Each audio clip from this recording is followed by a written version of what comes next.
शहीद हुए जवानों के शत विशत अधजले शरीर के टुकड़े, रेत के टीलों से ऊपर जाती लाशों के ढेर और कश्मीर की खून से सनी लाल रंग की सड़कों के दृश्य सामने आते हैं। उस पर मेरे प्रतिपक्षी महोदय का कहना ये कि मानवाधिकारों की अनुपालना करते हुए देश से उग्रवाद और आतंकवाद को समाप्त किया जा सकता है। महोदय, अब तो हमारा तिरंगा झंडा भी हमसे ये पूछने लगा है कि क्या बात है भारत, आजकल फहराने से ज्यादा मैं कफन में दफनाने के क्यों काम आ रहा हूँ। महोदय, हृदय तो उस दिन फट गया जब बूढ़ी माँ अपने बेटे के चिथड़ों को देखकर बोली कि साहब, आप तो भर्ती में 1 इंच भी कम नहीं लेते, मैं आधा शरीर कैसे ले लूं। महोदय, आज इन मानवाधिकारों के कारण इन आतंकियों के बंगलों की आकाओं की नाकफनी हंसती है और शहीद हुए हमारे जवानों के आंगन की तुलसी रोती है। जब एक शहीद हुए जवान की विधवा की वेदना चीख चीख कर ये कहती है कि प्यार भी भरपूर गया, मांग का सिंदूर गया, नन्हे नौनिहालों की लंगोटियां चली गई, छोटी छोटी बेटियों की चोटियां चली गई और आपके लिए तो एक आदमी मरा है साहब, मेरे घर की तो रोटियां ही चली गई। महोदय, किसी भी युद्ध को जीतने के लिए पहल करना सबसे ज्यादा आवश्यक है, क्योंकि इतिहास गवाह है कि पहल करके बड़े बड़े युद्धों के परिणाम बदल दिए गए हैं। परंतु आज मानवाधिकारों के कारण हमारे देश के जवान इस कदर बंधे हुए हैं कि अपनी ड्यूटी पर खड़े होकर भी वो आज पहल करने से डरते हैं, क्योंकि महोदय भविष्य में उन्हें कटघरे में खड़े होने का डर सता रहा होता है।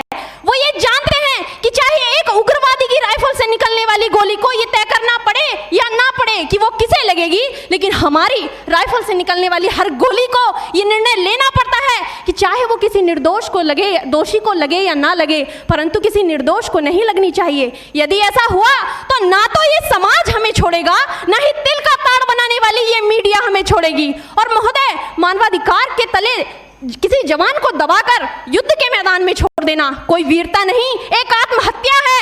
क्योंकि महोदय, फूल को श्रृंगार दो ये मुमकिन नहीं और एक वीर को झनकार दो ये मुमकिन नहीं। जो हाथ बांध दे सेना के, ऐसे मानवाधिकार का पालन संभव नहीं।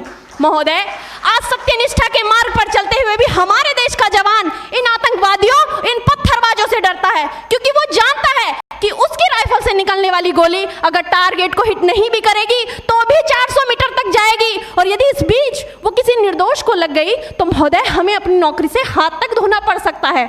और महोदय, अपनी नौकरी को बचाने की खातिर एक जवान आज ये सोचता है कि चाहे सांप मरे या ना मरे, परंतु लाठी नहीं टूटनी चाहिए, क्योंकि आज हमारे देश के हालात कुछ ऐसे हो गए हैं कि चिरागों को हवाओं में उछाला जा रहा है, हवाओं पर भी रोब डाला जा रहा है। अरे हम ही तो बुनियाद है आंतरिक सुरक्षा की, और आज हमें ही नौकरी से निकाला जा रहा है।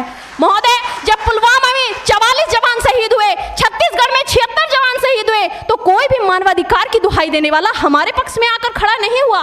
परंतु जब जेएनयू विश्वविद्यालय में एक देशद्रोही के द्वारा भारत तेरे टुकड़े होंगे, अफजल हम शर्मिंदा हैं जैसे देशद्रोही नारे लगते हैं, तो सारे मानवाधिकार के ज्ञाता आकर उसके पक्ष में खड़े हो जाते हैं। तभी तो क्या कहा था उस देशद्रोही ने कि तुम एक अफजल को मारोगे, हर घर से अफजल निकलेगा। तो मैं भारत की बेटी अपनी भारतीय सेना की तरफ से आज ये ऐलान करती हूँ कि उस घर में घुसकर मारेंगे जिस घर से अफजल निकलेगा, वो कोख नहीं पलने देंगे जिस कोख से अफजल निकलेगा। उठो देश के वीर जवानों, तुम सिंह बनकर दहाड़ दो और एक तिरंगा झंडा उस कन्हैया के सीने में गाड़ दो।